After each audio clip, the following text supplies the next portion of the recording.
dito na lang. Ay, bago ako magpatuloy, may mga bata ba? Marami? O yan, kasi ganito po yan. Alam niyo naman po lahat na ako po isang komedyante. Komedyante po ako na sexy comedian. So, minsan yung mga nagpapatawa po ako, may mga nasasabi po ako minsan na mga konting malalaswang salita. Ha?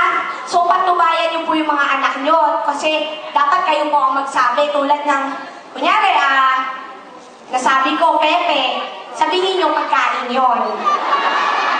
Kaya naman pag sinabi ng anak niyo, Mami, yung Pepe, sabi niyo, anak, naubos na ng daddy mo.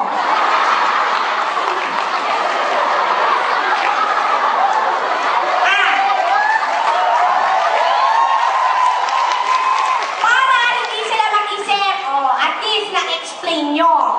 Diba? Ganun nyo. So, kanina napag-uusapan natin na ito po ay gawa. Actually, marami po akong pinagawa.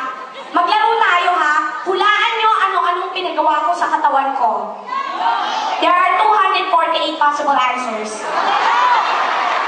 Sige nga. Hindi nyo alam. O ganito, sige, sasabihin ko sa inyo, last week lang may pinagawa ako bago ako pumunta dito.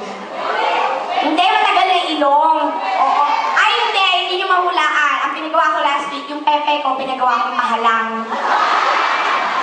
Tapos pinalagyan ko ng PIN number. Para pag hinira ko ng iba, tapos hindi alam yung PIN number, magsasalita. Sasabihin, sorry, you have entered the wrong PIN number. Parang NTT Communications World Prepaid Card yan, may PIN number. Ganun yun. Tulad ikaw, Mami, eto ito na, yung boyfriend ko, nagla-love making kami din yun. Nakalimutan yung PIN number, yung Pepe ko nag-PUK.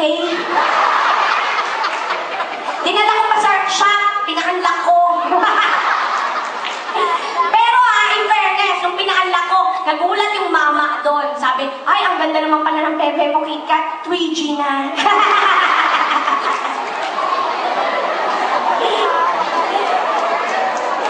Kanina pala, galing ako dito sa malapit na ospital.